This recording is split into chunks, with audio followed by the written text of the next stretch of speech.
It's always nice to see people. So I'm just going to show you something. It's a bit of a reminder about a little bit of how to write in question 5. So what is wrong with this piece of writing, this sentence that you can see in front of you? The sea was calm, it shone in the morning sunlight, the little boat bobbed along. What's wrong with it? And it is wrong. It's not correct.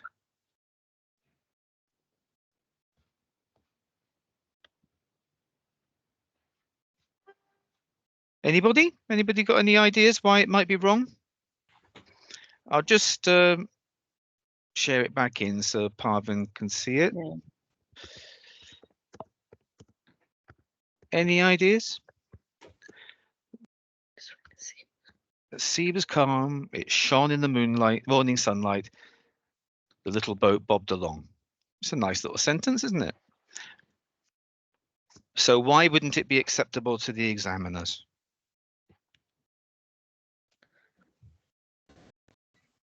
Okay, there's nothing wrong with the words. Yeah, go ahead. Punctuation. Something wrong with the punctuation, the commas. Yeah. It The is the little boat is punctuation. another sentence. That's right. In fact, these are 3 sentences. The sea was calm has a subject and a verb. It shone in the morning sunlight. It is the subject, shone is the verb. The little boat is the subject and bobbed is the verb. So each one of these is a sentence in its own right. And you can't, listen, you can't join sentences together with commas. Okay? So using commas to join sentences is a no-no. We call that comma slicing, and it's a very common error. People like to link these sort of small bits of description together, in a poetic way, and that is great writing. And in fact, some very high level authors do it this way, like I can't think of one at the moment, but yeah, there are. No, I mean, we're talking Nobel Prize winners, but it isn't technically correct because you can't join sentences together with a comma. If you're joining a sentence to a part of a sentence, a subclause, then you can use a comma. But if each part, and in this case, you've got 3 parts and they're all sentences, so you cannot do it. So there's 2 ways you can do it. What can you do to make it right? 2 ways to make it right. Put full stops instead of commas. Full stops instead of commas. Yeah, make it into 3 sentences because that can't be wrong, can it? And there's another way of making it correct using another piece of punctuation. Use a colon or some. No, I think Semicolon? semicolon. a semicolon. That's Yeah. right. So you can use 2 semicolons Yeah. to make it correct. That's right. So I'll just come out of that and share it again. Let's let everybody in. I've got one more to show you. These common errors. So here you go. All of these are separate sentences. There he was, the man I hated, eyes red and staring, openly looking at me, just making me want to run away. So little short sentences that get the tension up. What could possibly be wrong with that?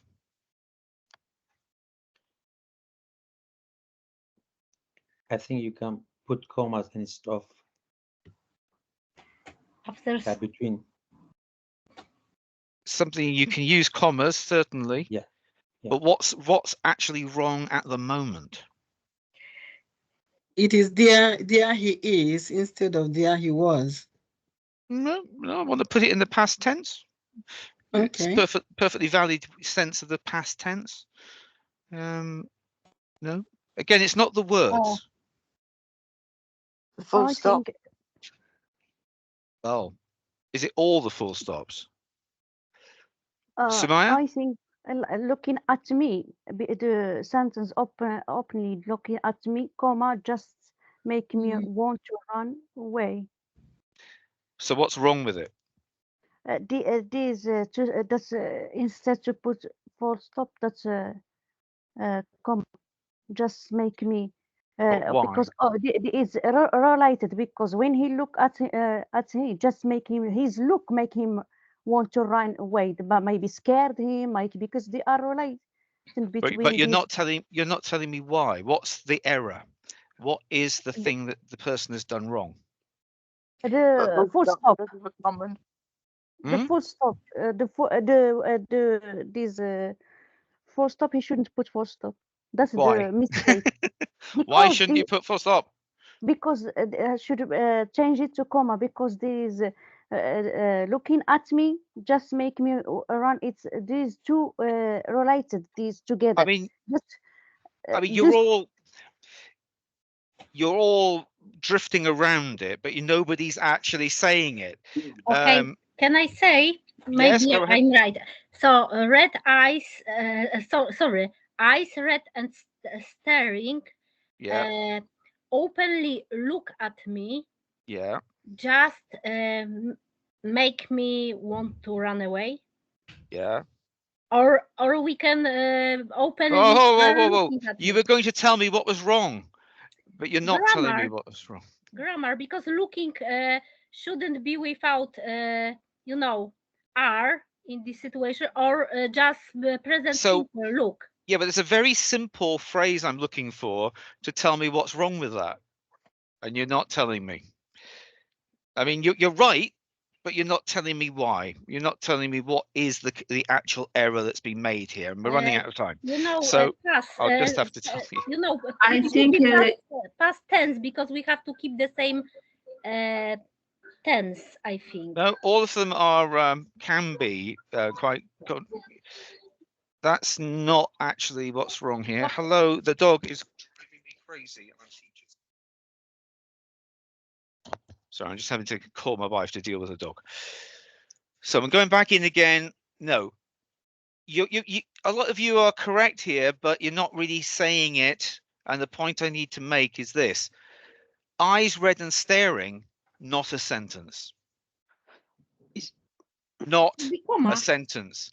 No, comma, no comma. Eyes red and staring, full stop, is not a sentence. Yeah. I thought Openly looking at me is not a sentence. Just making me want to run away is not a sentence. So these three, there he was, the man I hated. That's a sentence, because he, that's the subject, was is the verb. All right. But eyes red and staring, there is no the subject could be eyes, but there is Listening. no verb. Right. It's like listening. So you were all saying commas. Commas, because these are only parts of sentences, you can join them with commas, but it will get confusing to the reader. These are non-sentences.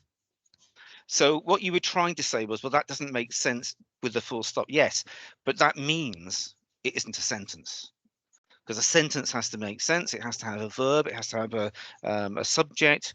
So you can join bits of sentences together, again, with semicolons, right? So it's really an advert for semicolons here.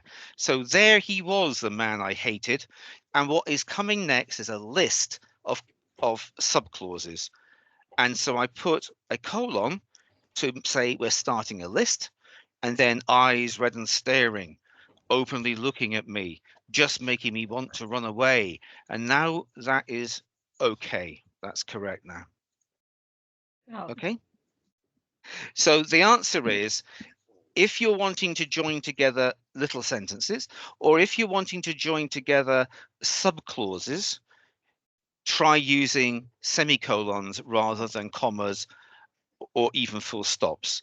And particularly with these non-sentences, if you put a full stop and you've got a capital letter and a full stop, you're saying to the examiner, you think that's a sentence, and it ain't. Okay.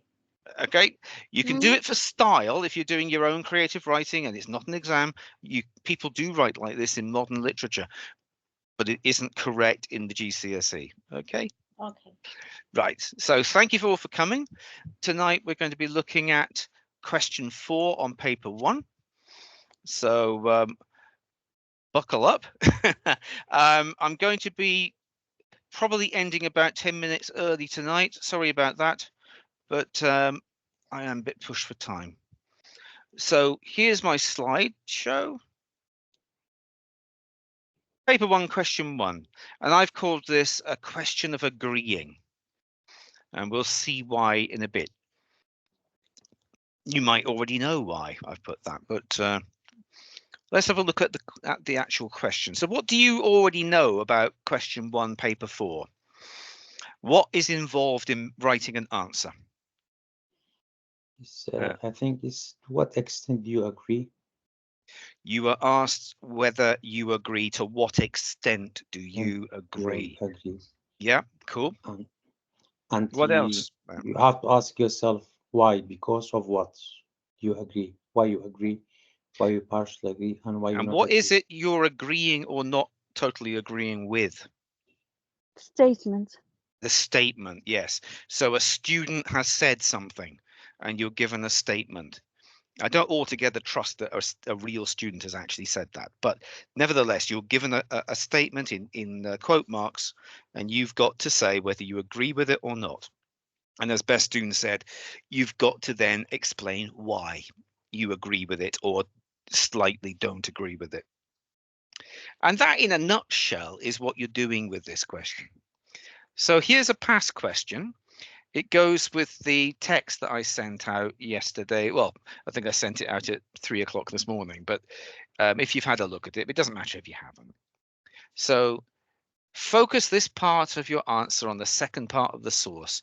So they're saying line 19 to the end in this case. So do make sure you're aware what part of the text they're asking you to look at. A student said, "This part of the story set in the hat shop shows that the red-haired girl has many advantages in life. And I think Rosabelle is right to be angry." To what extent do you agree? And then you're given 3 bullet points to think about in your response. You could think about this. Consider your impressions of the red-haired girl. Evaluate how the writer conveys Rosabelle's reactions. And remember that conveys comes up on question 4 on paper 2 as well. It's about methods and language and so on used to show her reactions to the red-haired girl, and support your references with evidence from the text. Quotes, in other words, or line numbers in this one. Okay. Why is this question so important? Well, it's because it's worth 20 marks. It's worth a full 20 marks. So this is a question that's got a lot of marks going for it. And so they do suggest that you spend about 20 minutes on it. It's about a quarter of the paper. So you do have to think about whether you're going to go for this in a big way and try and get as many of those 20 marks as possible. So what we're looking at now is how to get the most out of your time. So what will question 4 be about? We know that there's going to be a quote, and we know that you're going to have to say whether you agree with the quote or not. But what will be the subject? What will it be about? Well, it could be about almost any aspect of the text.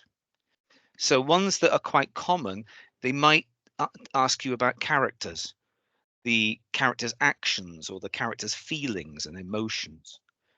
Or it could be about the mood and the atmosphere of the storytelling. It could be about the setting, the actual place that's being described, where the action is taking place. But it could be about any other aspect of the storytelling. The idea behind the question is that this is your chance to comment directly on what the writer is trying to do in the piece of writing. And so they're choosing a quote about a certain aspect about the text and asking you to have original thoughts your own original thoughts about whether you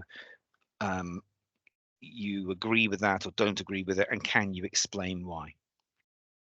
It's also a question that allows you to bring in some of your own ideas, and it's actually the only question on paper one that allows you to do that. So what is it about? It is there to stretch your muscles. I mean by that, it allows you to show off how much you understand, how deeply you have got to grips with what the writer's intentions are. And in order, therefore, to give you the chance to get higher marks. It's also an opportunity, as I said, to let you bring outside knowledge to bear on your reading. Things that you know, which aren't necessarily to do with learning on the English class. It could be that you understand about emotions, or you understand about politics, or you understand about history, and that it gives you something you can say about the text from your own understanding. It's also a question that allows you to get marks for your sophistication, which is your higher level, more mature understanding. But don't get worried by that, because obviously when I say sophistication, and that is in the mark scheme, they mean sophistication for a 16-year-old, remember, not for a growing up. So you already have a greater knowledge of the world than most 16-year-olds. You have a greater understanding of things. So you bring that with you. Why is this set of things true? Why do they give you an opportunity to stretch your muscles?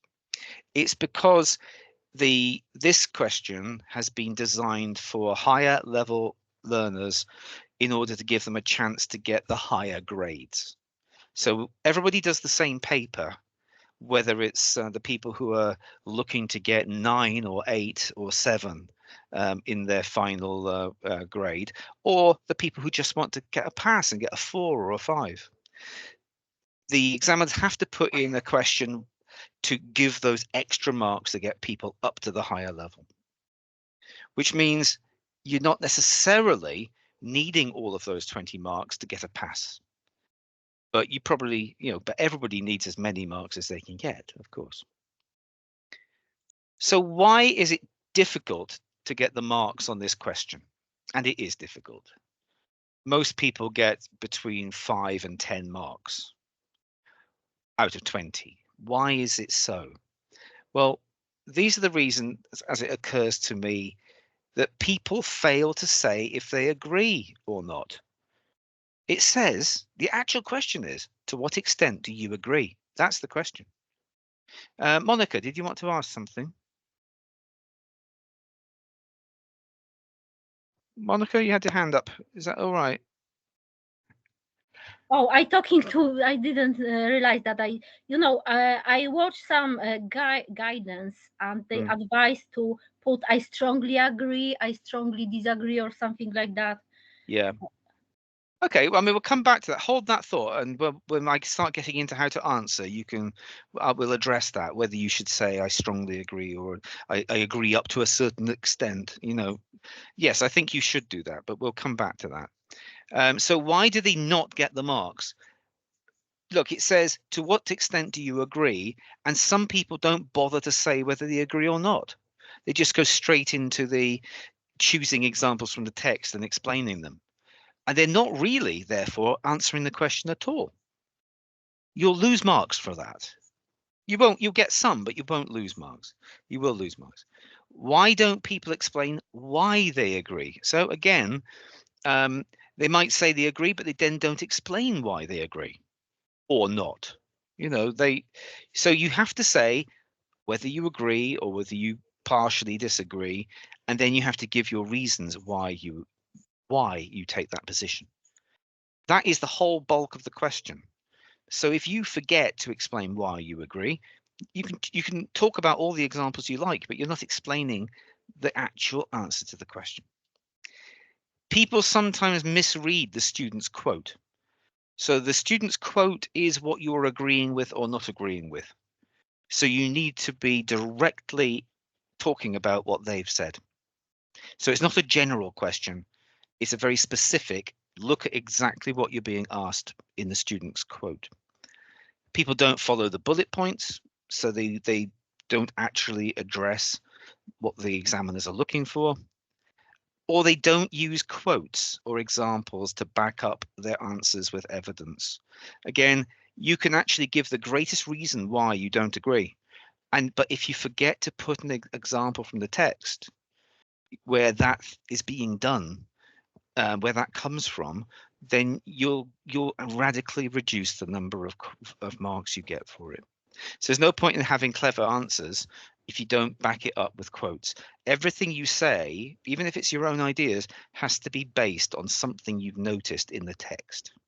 And so you have to share that with the examiner. Is that okay with everybody? Any questions at this point? Okay. So this is what you have to do.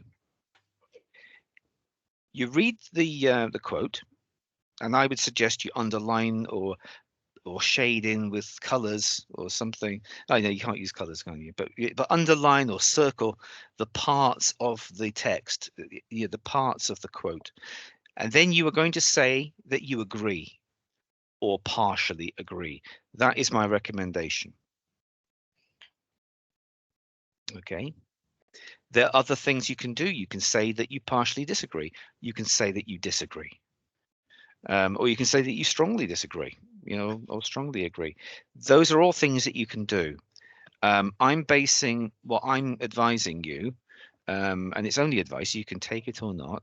And there are lots of different, people out there.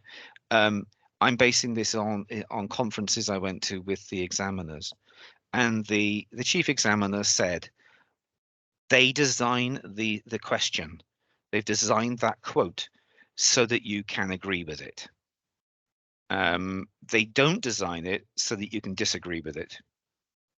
But they are quite happy with people partially agreeing with or partially disagreeing, so that you can actually get a more sophisticated answer out by saying, I agree with it mostly, but we'll come back to that.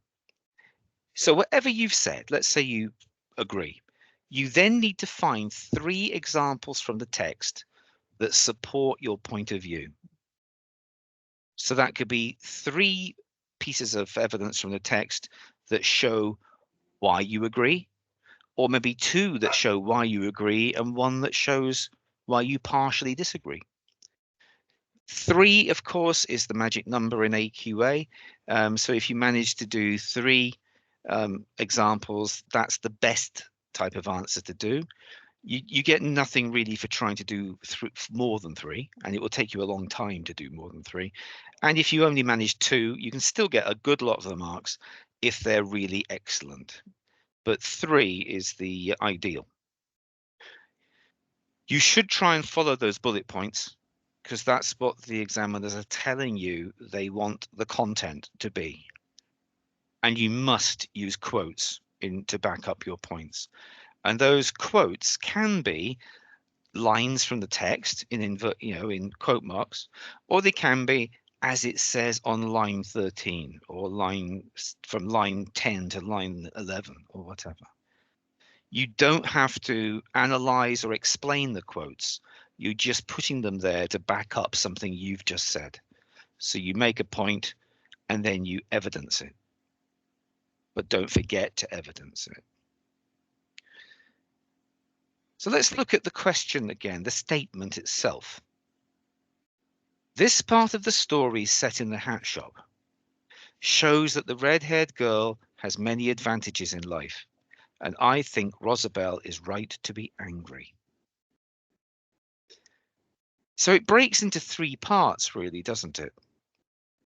It's this part of the story set in the hat shop. That locates exactly what bit of the story they're talking about. And then it shows, that's what the student is saying, it shows that the red-haired girl has many advantages in life. That's another separate statement of what they believe to be true. The red-haired girl has had many advantages in life. And then opinion of the writer, of the student, I think Rosabelle is right to be angry. So there are at least two sections that you're going to have to talk about.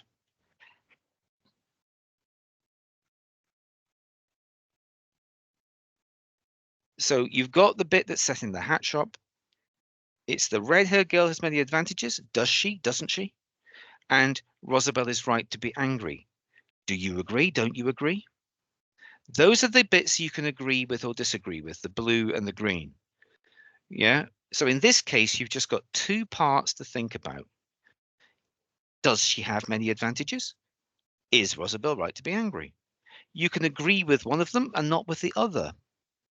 Or you can agree with both of them. As I said, the examiners would think it foolish, really, to disagree with both of them. You can do that if you like. But if you do disagree, you've got to justify your disagreement. You've got to find evidence in the text for the disagreement. And since they chose this question to reflect an agreement, you're going to be fighting against the tide. It's probably going to be much more difficult. But again, if you think you have really good grounds, you can go that way.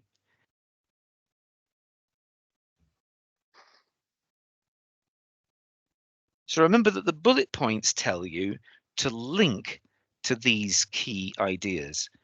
Consider your own impressions of the red-haired girl. So that's your personal ideas about the red-haired girl, in particular to do with whether she is advantaged or not. Do you think the way she behaves is responsible for Rosabelle's anger? And does she deserve that anger through something she's done, through the way she's behaved? So think about your own feelings about the redhead girl as a character.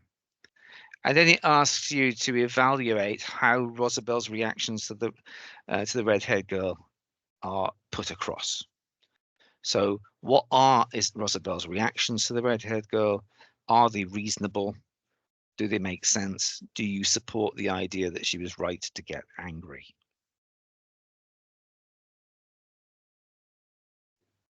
So the first thing you should do in your answer is answer the question, do you agree? Or to what extent do you agree? So there are two parts here, as I said. Do you think the red-haired girl has many advantages in life? Do you think Rosabelle is right to be angry? So let's have a look at the text at this point, just in case you are unfamiliar with it. So I'll come out of that and share the insert.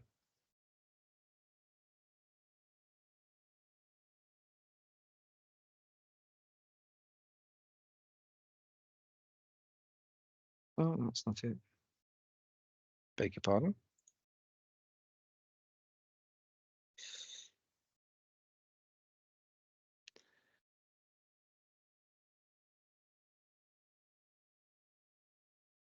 Beg your pardon. Sorry, I'm getting myself into a bit of a muddle with all my things that I've shared. Sorry, here we go. Right, so I'm looking for the insert. Just before we go on with this, let me point out that this is the way the insert will look like when you do your exam. It comes as a separate little booklet, and on the first page it tells you exactly what the source is. So here the title of it is The Tiredness of Rosabelle, and it's an extract from a short story written in 1908. So immediately before you even start reading it, you know that this is an extract from a short story and that it is well over 110 years old. So you're going to have certain expectations about that. It's And 20th. Go on. And is it about tiredness of Rosabelle as well? As I understand. Well, what it's about, Yeah. that's the title. Yeah. That's the title. So you have to wonder about the relationship between the title and what you're going to read. And remember, you're only going to be reading a page and a half of a story that might be 10, 15, 20 pages long. So how the title relates, you might want to bring that into an answer somewhere, but you don't have to talk about the title if you don't Okay. want to. So, but you know that Rosabelle is probably going to be a leading character, and you're in the world of 1908. So remember, that's almost back as into the 19th century. It's going to be horse-drawn carriages. There aren't going to be many cars around. It's going to be ladies in very long dresses that go right down to hide their shoes, and ladies with big hats and so on. It's going to be that sort of era. But it tells you what it is. It's prose fiction, it's a story. And then you go into the actual text itself. It says source A, but there is only one source, of course, on paper one. Then you have the bit that's inside a box. This bit inside the box is not part of the text. This is extra background information for you guys. So don't refer to this in your answer. It is not part of the text. The text begins on line 1. And line 1 is at the corner of Oxford Circus here, see? So this was not written by the author. This is being given to you by the examiners. But it is useful, and it sometimes gives very big clues to things you can focus on. In this case, it tells you it's from the beginning of the story. So it's an opening. So when you talk about that first line or first paragraph, it is the opening of the whole story. And that's useful for question 3, the structure question. Again, it tells you you're in the early 1900s and you've got a character called Rosabelle, who is a lower class girl who works in a hat shop. Now, I think it is important that they have pointed this out to you, that she is a lower class girl. To even mention the fact of her class means that they think that that's important to you understanding the story. She isn't just a girl who's going home from work. She is a lower class girl. And that's about the class system of the time, where you have those really wealthy people at the top, not just wealthy, but also aristocratic lords and ladies and so on at the top. And then the middle classes, maybe people who own their own homes, maybe run shops and things in the middle, which is much smaller than it is today. And then a very big mass. The majority of the population are in the lower class or the working class. And they have very little money, and they have to work for those people who own the property and own the shops and the places where people work. If class is going to be important in this story, just keep that in the back of your mind. All the questions are different. All the examples they choose are from different types of stories and books. So do look in there to see if there are any clues about potential areas of focus. Class here might be important, so just keep it in the back of your mind. So let's just go through the story, and then we can go back to the question. At the corner of Oxford Circus, Rosabelle bought a bunch of violets, and that was practically the reason why she had had so little tea. For a scone and a boiled egg and a cup of cocoa are not sufficient after a hard day's work in a hat shop. As she swung onto the step of the bus, grabbed her skirt with one hand and clung to the railing with the other, Rosabelle thought she would have sacrificed her soul for a good dinner, something hot and strong and filling. Rosabelle looked out of the windows. The street was blurred and misty, but light striking on the panes turned their dullness to opal and silver, and the jewelers' shops seen through this were fairy palaces. Her feet were horribly wet, and she knew the bottom of her skirt and petticoat would be coated with black, greasy mud. There was a sickening smell of warm humanity. It seemed to be oozing out of everybody in the bus, and everybody had the same expression, sitting so still, staring in front of them. Rosabelle stirred suddenly and unfastened the top 2 buttons of her coat. She felt almost stifled. Through her half-closed eyes, the whole row of people in this opposite seat seemed to resolve into one meaningless, staring face. She began to think of all that had happened during the day. Would she ever forget that awful woman in the grey mackintosh, or the girl who had tried on every hat in the shop and then said she would call in tomorrow and decide definitely? Rosabel could not help smiling. The excuse was worn so thin. But there had been one other. A girl with beautiful red hair and a white skin and eyes the colour of that green ribbon shot with gold they had got from Paris last week. Rosabel had seen her carriage at the door. A man had come in with her, quite a young man, and so well dressed. "What is it exactly that I want, Harry?" she had said, as Rosabel took the pins out of her hat, untied her veil, and gave her a hand mirror. "You must have a black hat," he had answered. "A black hat with a feather that goes right round it, and then round your neck, and ties in a bow under your chin, and a decent sized feather." The girl glanced at Rosabel laughingly. "Have you any hats like that?" They had been very hard to please. Harry would demand the impossible, and Rosabel was almost in despair. Then she remembered the big, untouched box upstairs. "Oh, one moment, madam," she had said. "I think perhaps I can show you something that will please you better." She had run up breathlessly, cut the cords, scattered the tissue paper, and yes, there was the very hat, rather large, soft, and with a great curled feather and a black velvet rose, nothing else. They had been charmed. The girl had put it on and then handed it to Rosabel. "Let me see how it looks on you," she said. Rosabel turned to the mirror and placed it on her brown hair and then faced them. "Oh, Harry, isn't it adorable?" the girl cried. "I must have that." She smiled again at Rosabel. "It suits you beautifully." A sudden, ridiculous feeling of anger had seized Rosabel. She longed to throw the lovely, perishable thing in the girl's face, and bent over the hat, flushing. "It's exquisitely finished off inside, madam," she said.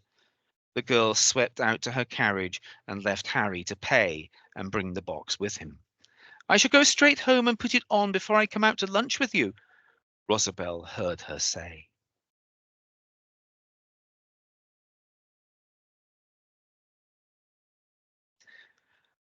Obviously, you had to do several questions based on that text. All your questions on section A were based on that text. So you will already, by the time you get to question 4, you will already have got some ideas around what's going on and so on. So what do you think is going on in that text, and why do you think we're being asked to examine this particular phrase, the quote from the student? So remember, you were being asked to. Can you see the PowerPoint now? Do people see the PowerPoint? Yes. Yes, thank you. So you're being asked to think. Do you think the red-haired girl has many advantages in life? So from what you remember of the text, if you don't have it in front of you, do you think she has many advantages, the red-haired girl, in comparison to Rosabel, that is? What advantage? Ye- Go on. Yes, yes, because the she's that's for how she looks. She looks rich, and the man that he is looking for dress very well. That means he is rich, and Hmm. she asked him to pay for it and even carry Yeah. the box to take. Yeah. Oh, yeah. Yeah, and even to carry the box and go to carriage even, Yeah. and she must Yeah. be rich if she have the carriage, and like they said, Exactly. that she Yes. come from, Indeed. Indeed. and she Yeah. come from Paris, that she is rich to travel even to Paris because the carriage from Paris. Okay. And Well, we'll hold the line on Paris at the moment, but okay, you're just absolutely right. She's got a carriage, her own personal carriage. and it stops right outside the shop. And then, you know, she is very confident. She's got this young man in tow who she just leaves to pay and carry her boxes for her, and everything seems to be about her and making her happy and getting this beautiful, expensive hat. So clearly, she has some financial advantages in life. She obviously comes from the wealthier part of society, probably from the upper class. Yes, Mm, and okay. Rosabelle is right to be angry because that there is evidence on line 14. If we go back to the text when they said there is quote in Hmm. line 14 when they said she have to be right uh, to be angry. Okay, so let's see what other people think. And does anybody disagree that she has many advantages in life? Uh, Is anybody disagreeing? No. No? No, she has many advantages, yeah. Yeah. And she has, I can add to that, she has that much money to buy a hat just for lunch. That's Actually, it. Yes. She's just going to put yeah. it on and go for lunch. You She know, has luxurious lifestyle. yes, it's a luxurious lifestyle. Yes, absolutely. It's luxurious and in some ways so completely different to Rosabelle's. Rosabelle has to actually go without food that day just yeah, because she wants to buy some flowers, yes, a little bunch of flowers. She has to choose between going hungry and having those little flowers as a little luxury for herself. Whereas the redhead girl, she just simply buys an expensive hat and goes for lunch in it. Does she ever wear it again? Who knows? And that hat might cost a whole month of Rosabelle's salary. It might be that Rosabelle could never afford to buy a hat like that, yeah. ever in her life. What do we know about hats and 1908 or the early 20th century? What do you think about hats in relationship to that time? Probably hat was the reflection of the position in the society. Yes, certainly a reflection of their society positions. Yes, so the the the more beautiful, the more colorful, the different textures and And feathers. materials, the feathers, yeah, would make it look. This is a hat that cost a lot of money. And of course, that's still true. You know, if you see the people going to the royal races, the Ascot, the Derby, or turning up at Wimbledon, you know, big hats, Big hat. they're they're quite rich. Yes, but there's another thing here about hats in terms of being more than 100 years ago. Everybody at that time wore hats every day, right? It would be incredibly unusual to see somebody, a man or a woman, in the street without a hat, whether it's the winter or the summer. People just wore hats. It was like you weren't properly dressed if you didn't have a hat. So hat shops were not these uncommon things. When was the last time you actually saw a hat shop that just sells hats? But hats were such an important accessory. Everybody had hats. So it's not that unusual given the time that this was written about. But of course, just as everybody has to have a shirt or everybody has to have trousers or shoes, there are shoes and then there are shoes. There are shoes that cost 9.99 from Shoe Right, and then there are the ones that cost 100, 200 pounds, which are designer shoes from some Italian label or something. And if you buy them, then you're obviously clearly in a different bracket, a different level of society to the ones who are doing the 9.99 ones. So going to buy a hat wasn't as unusual then as it is now. It wouldn't be for a special occasion like a wedding or a funeral or going to Ascot. It was just for everyday wear. But the point is, she could afford to buy the most expensive hat in the shop just for going for lunch. It's still a fairly good point to make, showing that she is from a completely different level of advantage as Rosabelle. So that's one of the questions that you have to answer in your reply when you're saying, do you agree? You also have to think about, is Rosabelle right to be angry? So we've already had one view that she is right to be angry. Sumaya? Sumaya? Would you like to say something? Probably she is mute. Sumaya, you've got your mute on. You've got your hand up, but you've got your mute. You've got to unmute your microphone. That's Okay. it. Sorry.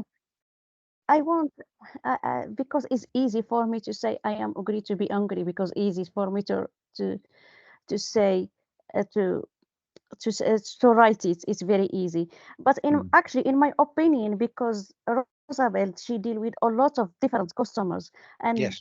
she was very angry because when she tried on her the hat, that's what I think actually make her angry.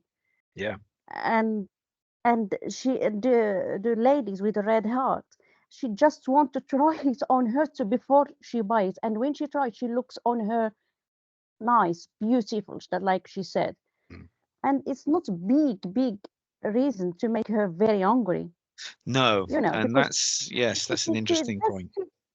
she just try it on her, and she said that she look on you and make her buys this because she looks on her nice and beautiful. She looks beautiful. That's why the girl with the red hair, that's bought it. It's not very. I think she have to be more angry with the girl. She tried every hat, and Rosabel, she have to put it back. Yeah. Then she have to be more hungry than the girl to try on her hat. But very Yes, easy for it's me to. interesting because you can't really just go in and say, yes, she's right to be angry, or no, she's not right to be angry. You do have to think, why is she angry? Is it just she's angry at the girl with the hat? What has the girl with the hat done to make her so angry? And I think that's the more interesting part of the question. We all agree that the red-haired girl has more advantages in life, Yes, but has she done and anything deliberately to upset Rosabelle? Let's have a look again at that part of the source. She put the hat Sorry, on her Ben. Yeah. Rosabelle head. So she says, "Let me see how it looks on Yeah, you." please. Yeah. So Yeah. she's tried the hat on and looked in the mirror herself. Now she hands it to Rosabelle. Rosabelle places it on her own hair and then faces them. "Oh, Harry, isn't it adorable?" the girl cried. "I must have that." She smiles at Rosabelle. "It suits you beautifully." Do we yes, think that the red-haired girl is being nasty to Rosabelle at this point? No, she no, hasn't. No, She not was at on all. her.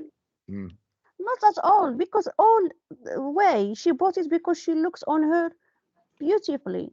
And mm, she doesn't have no reason to be, yeah. in my opinion, angry, because Mm, just she tried it on her. And good. maybe Yeah. Yeah. Rosabel, she never try nice, expensive hat on her hair. That's the first time. She have Yeah. to choose to do that. Monica, did you want to say something? I have different opinion because Okay. considering the time, the person who was buying the hat knew that the girl can't afford it, and Mm, telling her it suits you beautifully is like mocking a little bit. I think, interesting. it Mhm. it's not. I don't know the whole story, but I think it's quite humiliating if you know that you can't afford and somebody tell you you look Yeah. beautifully, it suit you, and etc. And I think you've Ah, you've put your finger on an issue here. But both of these things can be true. The girl might have been trying to be nice to Rosabelle. She might have been. She might have just been, take her at face value. She might really have thought it looked great on her and she looks beautiful in it. But at the same time, maybe she hasn't remembered that Rosabelle can never possibly afford that hat and actually might find that quite humiliating. yeah, Because we sort of don't really buy hats like that in that way these days. But think about going to see, um, you know, going to see a car, and then the man who's selling it says, "Oh, why don't you sit in it?" No, oh, no, it's all right. Okay, yeah, sit in the car. It's fine. It's fine. What do you think of it? He said, "Well, it's a car you can never afford in a million years." Yeah, but you look great in it. You look great in it. Yeah, but I can't afford it. And that does feel quite humiliating, to be reminded that you can't afford it. To be reminded that you could look as beautiful as you like in that hat, but you'll never get to wear it because you're not in the same position as the girl with the red hair. And I think there's a lot here to be argued in the answer, because actually you might agree a bit and you might disagree at the same time. She's got a right to get angry about something because she's hurt inside, but maybe she shouldn't be angry at the redhead girl. But remember, the question didn't say that be angry at the redhead girl. It just said, did she have a right to be angry? In which case you might say she's got a right to be angry at something, but not at the redhead girl. And there are different points of view that you can take here in your answer. There is a clue, as I think somebody said earlier on, in line 40. One of these words, a sudden ridiculous feeling of anger. What's the word that kind of really stands out there? A sudden ridiculous feeling of anger. Anger. No, we're talking about anger, but it's being described as sudden and ridiculous. Ridiculous. Yeah, She because wasn't angry. That's sudden. Yeah, it was well, ridiculous. she Probably suddenly, yeah. she suddenly became angry, Yes. Or but that ridiculous, yeah. feeling of anger was both sudden and at the same time ridiculous. It's being said there by the author that it was ridiculous. So if we're thinking about, did she have a right to be angry? If it's a ridiculous anger, if it's an anger that doesn't really make sense, that is silly in some way, that is what ridiculous means. She shouldn't have had that anger at the red-haired girl because it's ridiculous to find it something to be angry at. She's not actually doing anything to make you angry, and yet she does feel anger. And it's not ridiculous, really, because maybe at a much lower level, her anger is much deeper than just this girl trying on this hat. What do you think about the idea of the girl asking her to wear the hat in the first place, to put the hat on? I do think that's not an issue because she could have done that. She find Rosabelle like a friend. How you do with your Yeah. friend? I do think Yeah. I just Yes. see the friendliness Yes. friendliness over there. I think so. And actually, I think it would have been quite normal behavior. When you go to buy perfume, certainly when men go and buy perfume for a lady, put it that way, the lady who comes across to help you with the perfume quite often sprays it on her own wrist and lets you smell it. Yes. That's not just me, is it? They do that because it's the idea of, well, smell what it smells like on a woman's wrist. And that's not her saying. I mean, it could be a 100, 200 pound bottle of perfume. She's not saying, oh, I could never afford this perfume, but you can smell it on me because I'm the lady who sells the perfume. It is actually, she's just modeling it. She's just modeling the perfume. And here, I think part of the job of being the sales girl would be to model the hats if somebody wanted them to. Particularly if a man came in to buy a lady's hat for, his wife or a woman he knows. There's no point him putting it on and looking in the mirror. He wants to see what it looks like on a woman. So the idea that she would model a hat is not actually an offensive request. I think that would be quite normal. And it isn't that. It's when she says it suits you beautifully. That's when she gets angry. And it's the reminder that she can never afford this. That And seems that's to be sad. what sets her off. Yeah. And so her anger even seems to make her feel embarrassed, doesn't it? It says she longed to throw the hat in the girl's face, but she bent over the hat flushing. What does it mean, flushing? She was embarrassed. Embarrassed. So her cheeks had gone red. She was Yeah. blushing, basically, Mm. all the blood rushing to her face. She doesn't want them to see that she's angry, so she looks down over the hat she doesn't want them to pick up on the fact that she's got herself upset. And she actually manages to say, "It's exquisitely finished off inside, madam." She's still doing her sales pitch. So they may not even have noticed that she got upset. It's a private moment for Rosabelle. Yeah. And what part does this link back to another earlier part of the text that we read, where she feels this way? Does this explain something from the beginning? Yeah, where she bought the violet, and she gave off some of part of her food for that. Mm, mm. So yes, and I think it does go right back to that beginning. You're right. Rosabelle bought a bunch of violets, and that was practically the reason why she had so little tea.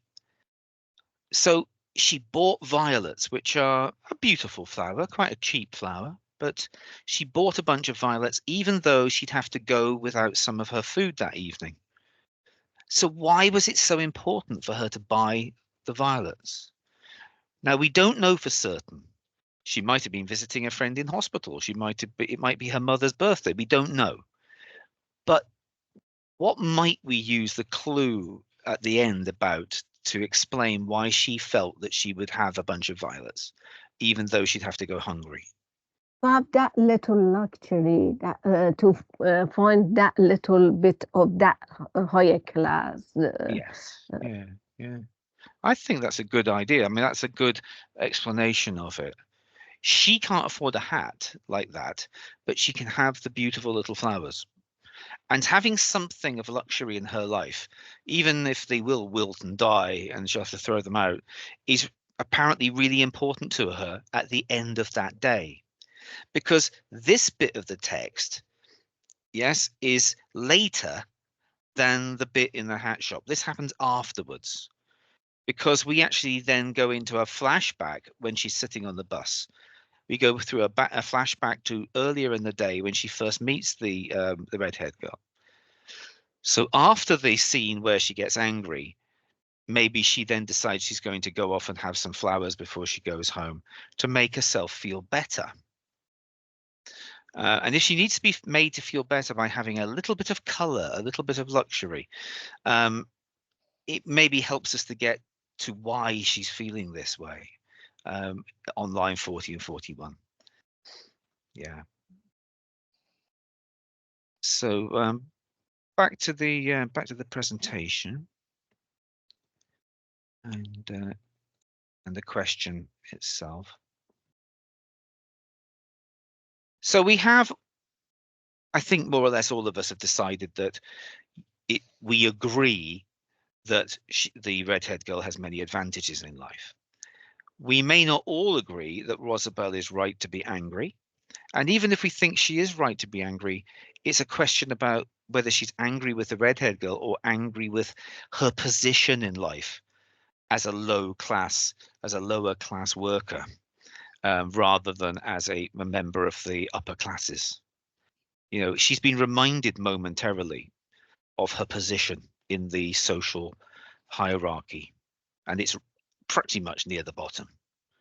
You know, and even though the girl, you might believe that the red-haired girl was being pretty nice to her, she reminded her, she tore open the curtain and let her see just briefly the way the world works, that she's right at the bottom and doesn't have the advantages in life through no fault of her own.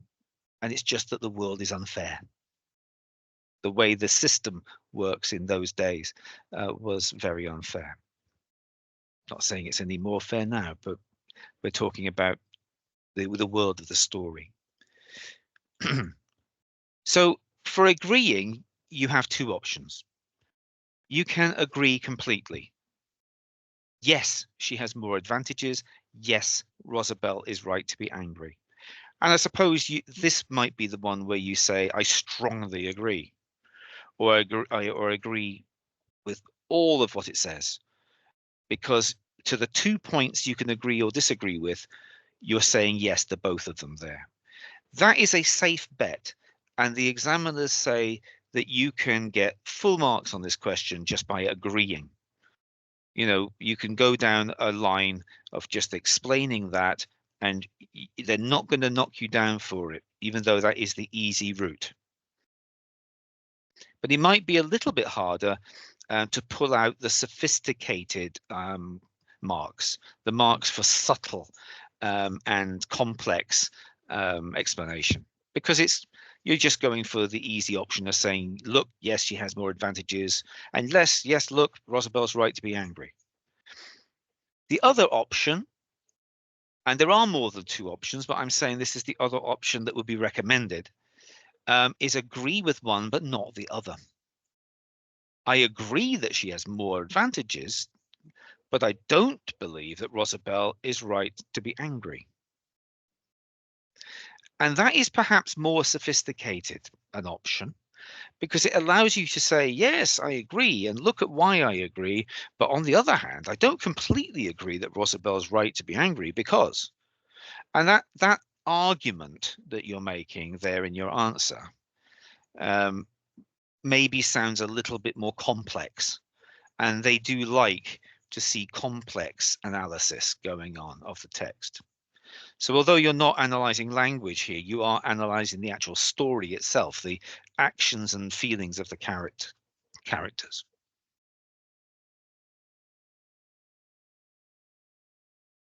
But most of the question, after you've said whether you agree or not, is where you find your examples to support your points of view. So you'll need to find, ideally, 3 examples to support your point of view. And if you've said that you're going to say you agree that she has more advantages, and then you think she's right to be angry, you might go for 2 examples showing, yes, she has more advantages, and 1 example showing Rosabel is right to be angry. You know, or you could go for just 1 example of showing, yes, she has more advantages, and 2 examples showing Rosabel is right to be angry. You really do have your choice here, whichever one you think is the one that needs most argument and most support from evidence.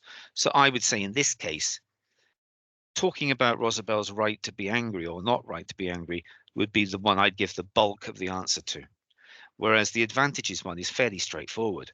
You just have to say that, you know, she's a rich, glamorous lady, and she's got her own carriage, and she can afford to buy a hat to go to lunch in. And I think you've said it then. You could say that in 1 paragraph. Whereas arguing about whether Rosabel is right to be angry and who should she be angry with, I think needs maybe 2 examples, 2 paragraphs to deal with. But you do have this option, different options, depending on what the question says. And you do kind of have to plan in your mind how you're going to attack the answer, because it is a complex question. It's worth 20 marks. Yeah.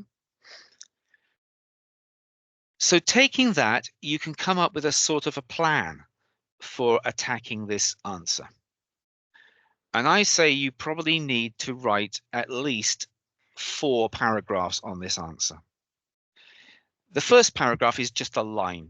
It's just, do you agree completely or do you agree partially? And say so. You don't have to say why at this point. Just say, yes, I agree completely, or I agree to some extent, but I don't agree totally. Just state your position, but don't forget to do that, because that's answering the question. Then your paragraphs 1, 2, and 3 are going to be why you agree completely or why you agree partially. So in paragraph 1, you discuss an example from the text supporting why you agree, based around a quote or a line reference. Paragraph 2, you do it again. This time you're discussing a second example supporting why you agree, with a quote to back it up. And in paragraph 3, you might discuss a third example supporting why you agree, or you might have an example of why you partially disagree, again with a quote. And that might be the basis of a fairly good standard answer here, you know, something to reach the middle marks of the 20 out of the 20. Maybe, you know, anything from 8 to 12, 13 marks. Okay, I'm just letting somebody in. So I'll just drop out of the PowerPoint for a second. And then we'll go back into the shared thing. So as a little plan that you can take in with you in your mind, of course, you can't take it in on paper or the back of your hand or anything, don't do that. But you can take it in your mind that basically this is the way to attack the answer. You can change little bits of it if you want to, but you know, basically make sure you state what you think. That's what I agree, or I agree partially, or I disagree partially, and then have 2 or 3 paragraphs where you say why you agree or why you agree partially. Remember, you don't get any marks for style or how nicely you've written it or anything like that. So you can be quite note for me about it. You can put 1, 2, 3 if you want to, and you can separate out the answer as long as you get the points down. But there is also this element, as I said at the beginning, of this being the question that is there to get people get those higher marks so that they can reach the higher grades. So for the first time in all the section A's on both papers, they do suggest you write a conclusion, that they do suggest you write an optional paragraph 4. So to push for more marks, you might want to include an extra paragraph. It is a conclusion which sums up your reasons for agreeing or partially agreeing, which might add to the sophistication. But it's also an area where you can put in your own ideas and your own knowledge. And that kind of scares people a little bit, because how will you know when you go in there that there's going to be a question where you can do that? You don't know what it's going to be about. And there is an element of luck.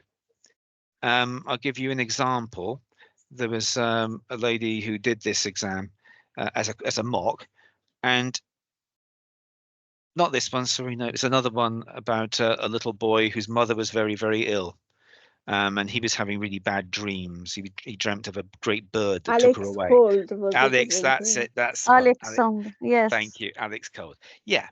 So she did that one, and when it came to paragraph, to the 4th question, it was about why was he like that? Why was he behaving in that way?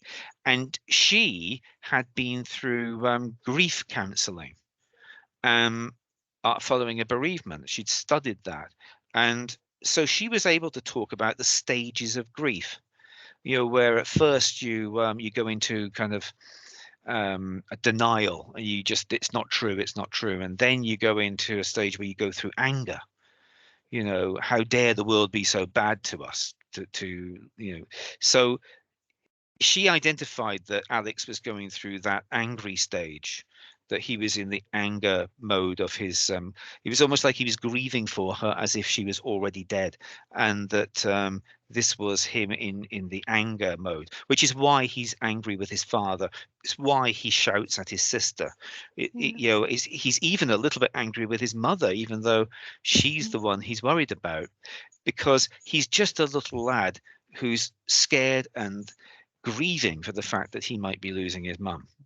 And the fact that she put in those little points, not masses of writing, just little points about the stages of grief, made that answer so much more personal, and it made it so much more, look, this is why I have understood this piece of writing. I've brought my own knowledge to bear on it. I've brought my own understanding and thoughts.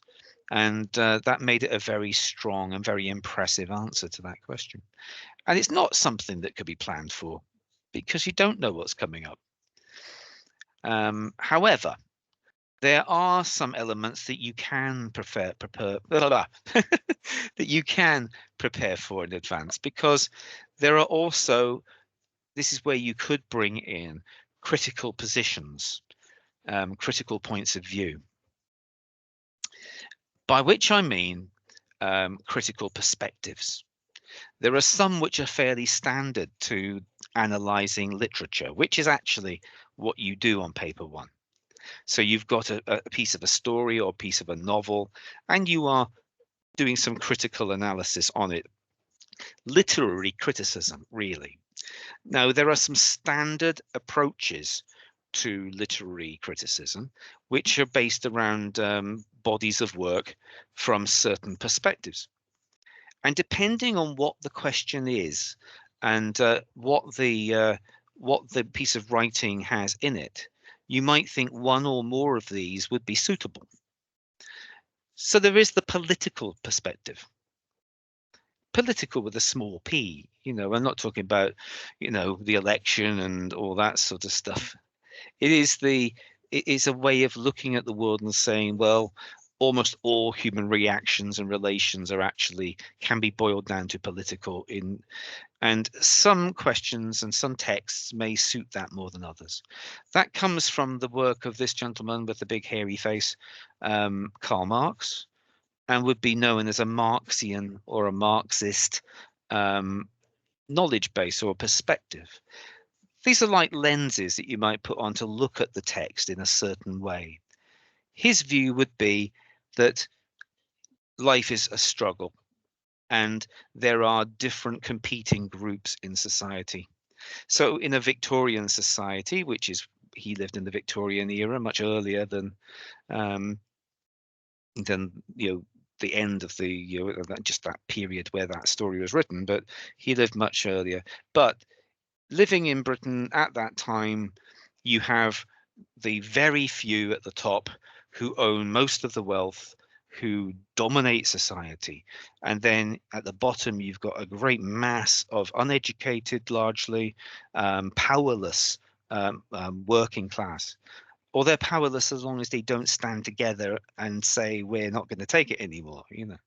The situation with Rosabelle, of course, remember the box at the top where it said she was a lower class girl, suggests that this was open for a political reading, a Marxian reading. What does it mean in terms of a person from the working classes to suddenly realize just how low down they are in consideration to the people that they meet and talk to in the shop who come in to buy a hat? It just reminds her of where she is on the social scale. And in Marxist terms, it's a moment where her false perspective, which blinds her from the structure, just lifts for a moment, and she's able to see where she stands. The anger, in that case, would be righteous. It would be a good anger. It would be, yes, you should be angry. Why should you be so down below these other people just through an accident of your birth? Did those rich people deserve their money? And do you deserve to be poor? Something's wrong with society. Maybe we should do something about it. That's the political way of looking at a text. Not all texts can be looked like that. Yeah. There's the psychological, largely influenced by this gentleman with the head and the cigar, Sigmund Freud. So we call it Freudian. It's a psychoanalytical point of view that really looks at the emotional and psychological reasons why the characters are behaving in the way they are. And you might be looking there for repressed or suppressed feelings, for maybe influences on the behavior of the adult character being traced back to things that happened to them when they were children, or maybe for suppressed sexual feelings being at the root of why they're behaving the way they are. One that is actually very prominent and comes up a lot, you might have a strong female versus male perspective in the story. A wife who's oppressed by her husband, or a girl who's being badly treated by her father, for example. And that actually calls for more of a feminist reading, which is an outcrop of the Marxian. It emerges from the Marxian, but it's specifically about the relationship between the male and the female, and the way that males have predominantly, been in charge of societies, dominate societies, control the money, control the politics, and that women have had to fight to get anywhere near being equal. And at the time of Roosevelt, of course, women in this country didn't even have the vote, and were quite a long way off. We'd been another 10 years before they got the vote. And they basically belonged to their fathers until they were married, and then they belonged to their husbands, and being considered in many laws almost like a piece of property rather than a human being. Now, those sorts of ideas where it's about the relationship between males and females, yes, feminism. I've given you a picture here of one of my favorite feminist writers, the brilliant Germaine Greer, an Australian feminist who's a professor at Warwick University, very famous. But there are many other feminists, of course. Just bringing in some historical knowledge. Quite often the piece of writing on paper one will be from 50, 60, 100 years ago, knowing the way the world was then in comparison to the way the world is now, knowing that things were different back then, making little historical points, that would be quite impressive. And then there's specialist knowledge, like I've mentioned before, the lady who knew about the stages of grief. That was professional, personal knowledge that she had, and she could bring that in and mention it. Or maybe there's something from your work or from your hobbies or from things you've studied that you think would be appropriate. I'm not talking about a lot, but it's not masses of writing, but in that short little paragraph that's extra, you might want to say, well, I think this because of that, and give your ideas. They're looking for your wider personal critical thinking on what the writer's done and what the writer's trying to achieve. I wouldn't worry if you get it wrong, because they'll love it that you try. Leela. Leela? Yeah, sorry, I was muted. The specialist knowledge could be, add our some little anecdote from before. That one we had about Kino and the scorpion. I add Yes. To answer that question. I add a little bit, of the. Anecdote from before to say that how much he was the question were asked he was up to certain point he was active or something like that. I add some anecdote, but it seems my teacher didn't like it, and she wrote it for me. Just keep yourself out of this. Is for the reader, not yourself. Oh, really? Okay. Well, Yeah. I'm yes, maybe I'll have to have a word. But no, because it is the examiners who are specifically bringing this up and saying they actually do like it when people bring in something that's from outside. Now, it has to be presented in the right way. So it's like, I know from an understanding of this or an understanding of that, or maybe the way, having a knowledge of the way that scorpions work, or how family structures and relationships between husbands and wives are in certain parts of the world. I know this, and you bring that to bear. It remember, would really help to I answer. It was I really think it good. would. I think it would. Now, it shouldn't be 50% of what you say. It should be part of that fourth extra paragraph. Most of the marks are still going to be about answering the question in a very basic way. It's just extra. It's icing on the cake. It's just a little bit of extra. 2 or 3 sentences. If you can get it into 2 or 3 sentences, then you'll be maximizing the usefulness of it. Yes, thank you. Anybody else want to say anything at the moment? We're going to look at a sample question. Sorry, a sample answer. Anybody else want to say anything? Me. Yeah, Gloria. What's her name? Anna. Do you know Yeah. Anna? She told us that for question 4, we're Mhm. supposed to always agree. I'm more or less telling you that as well. That's what the examiners said. You shouldn't really go for I don't agree. But as I said, you can say I agree or I agree up to a point. And then that means that you can agree with some of it, but disagree with a little bit. And that gives you the chance of being a bit sophisticated in how you answer it. But you're basically agreeing, but you might take a different point of view on the second part of whatever it says in the statement. So you're sort of then arguing against yourself, and that they do like that option for more complexity. But you can get all of the marks, just by agreeing. And they have designed it so that you can agree with it. Okay. Okay. Sumaya? Because you said what I want to say when you said that. Sorry, design to be agree, because actually the story was in hard shop. That's you have to be agree, and do girl look. They give you everything to be agree. Yes. Is Yeah. That's you Yeah. have to be agree. The That's examiners designed have to be. the examiners have Yes. created that statement for you to agree with, right? Yes. There is a room to disagree with it partially, but not to totally disagree with it. If you do that, you really are setting yourself up to fail, because you won't find the evidence. The evidence won't be there in the text for you to totally disagree with the statement. It is designed so that people can agree with it. Okay.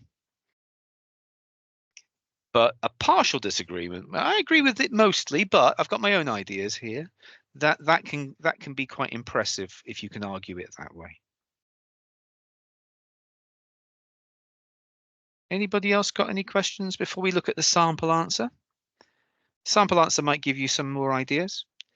So here's a sample answer. It's on a different piece of paper, so I'm going to stop sharing and share a different one.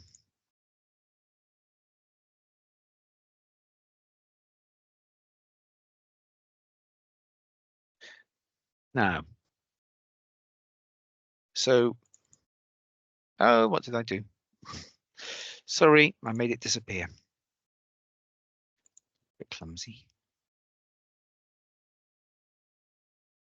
I was just trying to make it bigger. There. So this is the question, remember.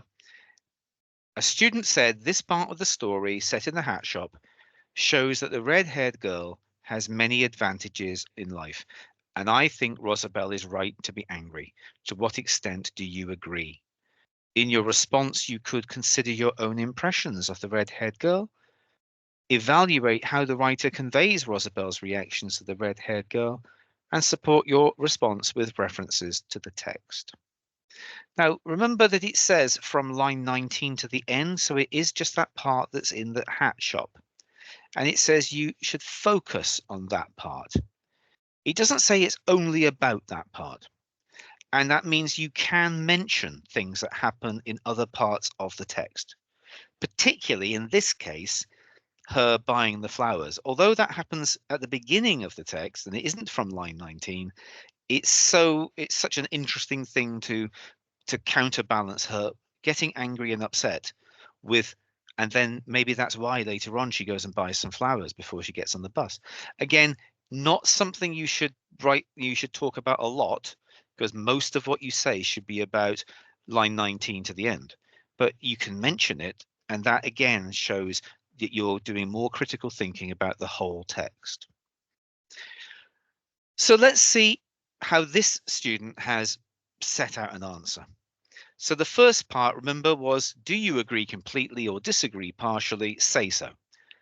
I agree up to a point that Rosabelle is right to be angry. However, I also feel that she unfairly judges the red-haired girl. Are we happy with that?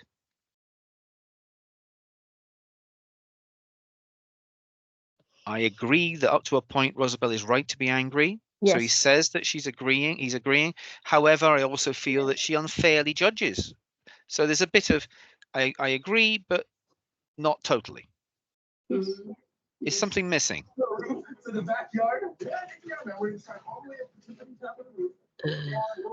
know what that is. Somebody got the TV on. It's partially agree. She agree partially. So Yeah, so I agree up to a point. Up to a point means yeah, point. partially. Yes. Yeah. Yeah. But what about the other part of the question? Remember, it said, shows the red-haired girl as many advantages, and Rosabelle is right to be angry. So this person hasn't addressed that issue. When you say you agree with the quote, Yeah. what about the part about the red-haired girl having advantages? It needs to be in there. I agree that the red-haired girl has many advantages, but I only agree up to a point that she's right, that Rosabelle is right to be angry. So don't miss out an important part of what you're agreeing with there. Okay. So it's not a perfect answer, this, but it's to be considered. So we then move into paragraph 1. Give one reason why you agree with the quote or number, line number. Why you agree with a quote or a line number. So why does this person agree up to a point that Rosabelle is right and so on. Rosabelle is a poor shop worker, whereas the red-haired girl has so many advantages. We can see this because when Rosabelle buys the flowers, she has to have so little tea. So that's a quote. And that's about the first line. But these are her only compensation for having to work in a shop selling really expensive hats that she could never afford. She sees the red-haired girl get out of a carriage, whereas she has to go on the bus.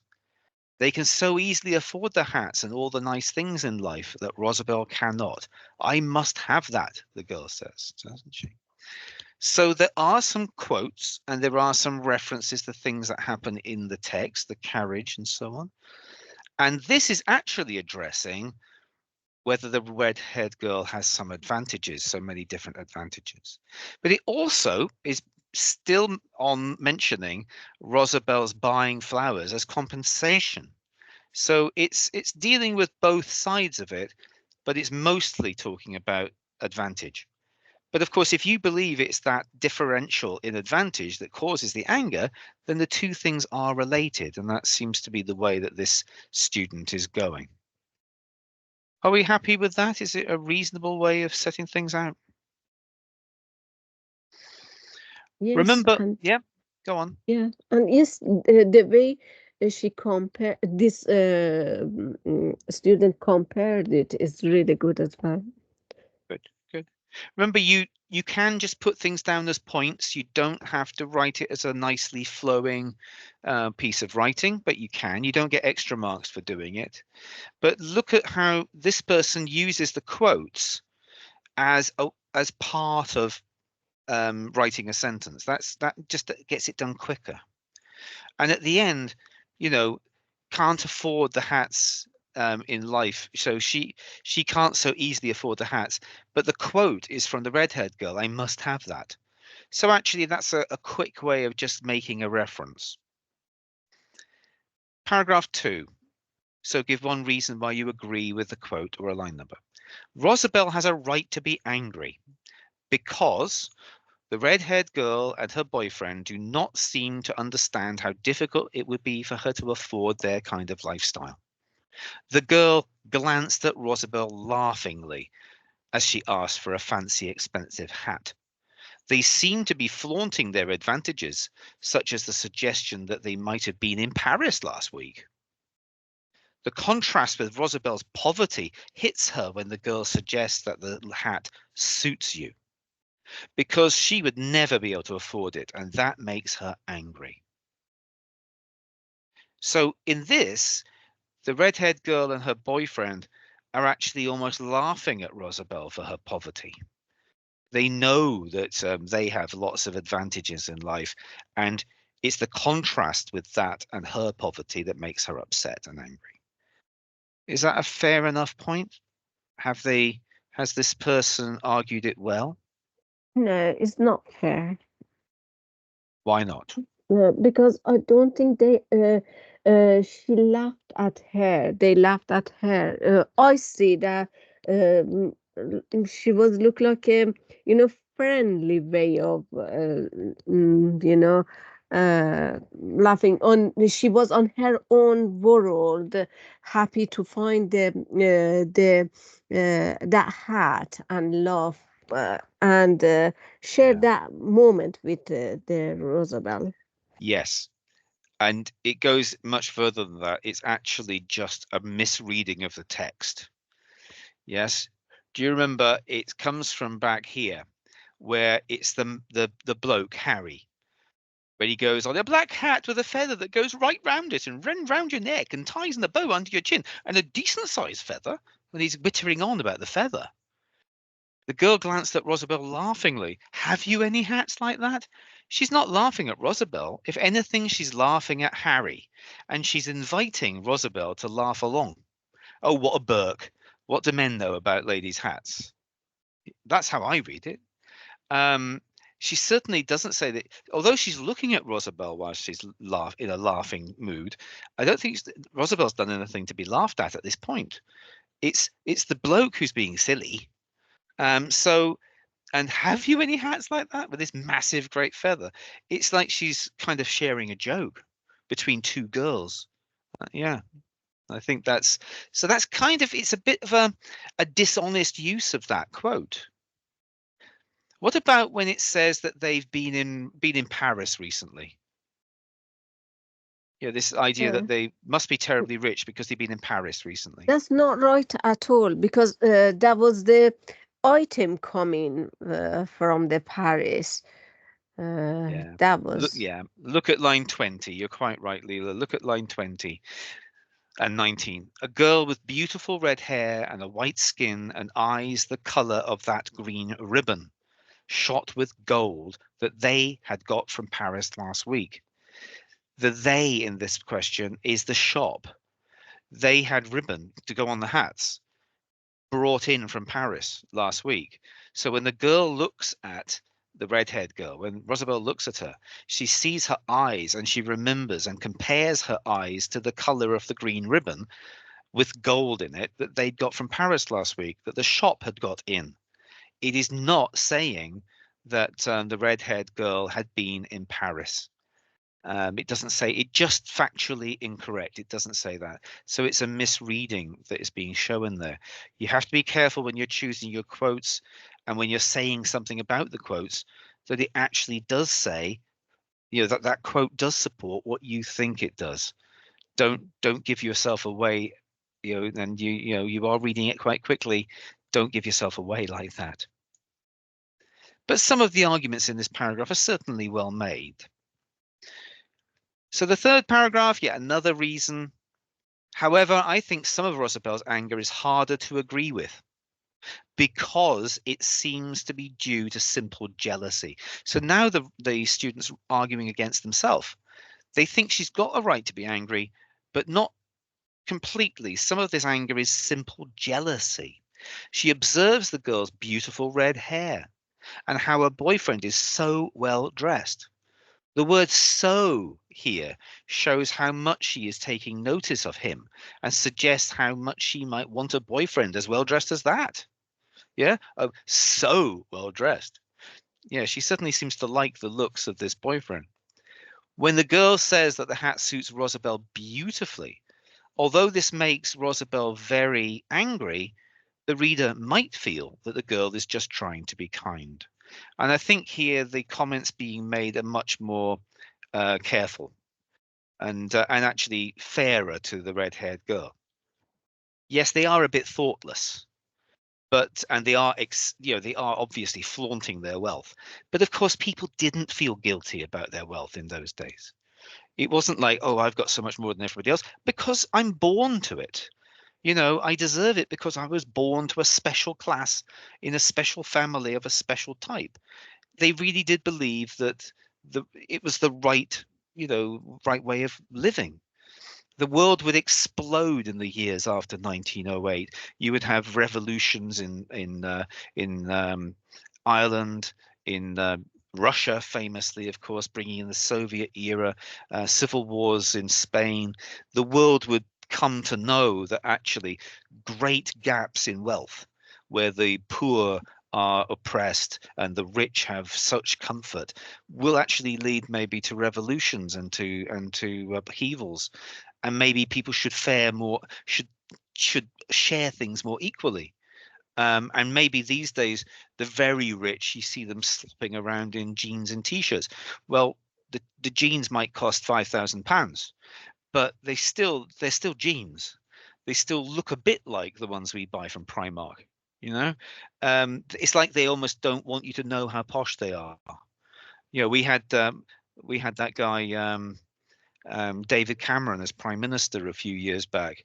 I mean, this man went to like the top public school, Eton, and he went to Cambridge, and he's from a very posh family. He's related to the king, and he kind of talks in a sort of a middle class sort of way. He doesn't talk like an aristocrat. He doesn't talk like that. Oh, how extraordinary! He doesn't have that sort of voice.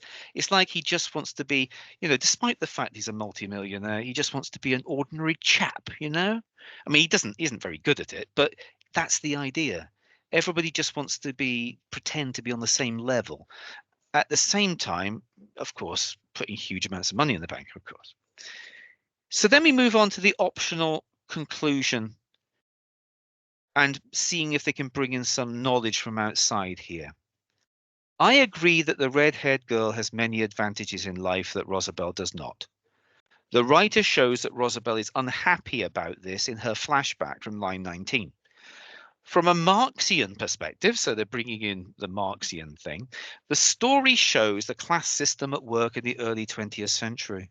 The rich customers show no sensitivity to the fact that Isabel could never afford the things that they can, because she does not share their advantages. To this extent, she has a right to feel angry. However, I feel that she should feel angry at the class system in general and not the red-haired girl personally. She seems a kind person who is just ignorant of the conditions the shop worker lives in and therefore does not deserve Rosabelle's anger. So yes, this student has brought in the political, the Marxian perspective, which is suggested by the examiners by pointing out the class difference in the box at the top, and has explained it reasonably well. They've used the idea of the rich showing no sensitivity, and it's that gap between knowing what you can and cannot actually do in life and the unfairness of it all. But then balancing that with thinking it's not about feeling anger with the red-haired girl personally, it's about feeling anger with the system and making that difference. And so this is, this person's thoughts, bringing in what they know, a very, on a very simple level, their thoughts of the Marxian position on wealth and the class system and the sharing out of power between people at the top and the bottom. But all the way through it, please notice it's being linked to the story of Rosabelle and the red-haired girl all the way through. Although I don't know who Isabel is. I think they've for some reason stopped calling her Rosabelle and started calling her Isabel. But it's a minor point. It isn't just a paragraph about Karl Marx. That wouldn't get the marks. Sorry, it's about Rosabelle and it's about the story. All the way through, it's about the story. But it's just using Marx to argue some of the things that might be going on there. And might work towards why Rosabelle feels such anger and feels that she needs to be compensated because she doesn't have this luxury in her life and so on. Okay. Just to end it now, I'm going to go back to the PowerPoint. If anybody's got anything they want to say or want to ask, now's the chance to do it. Just shout out.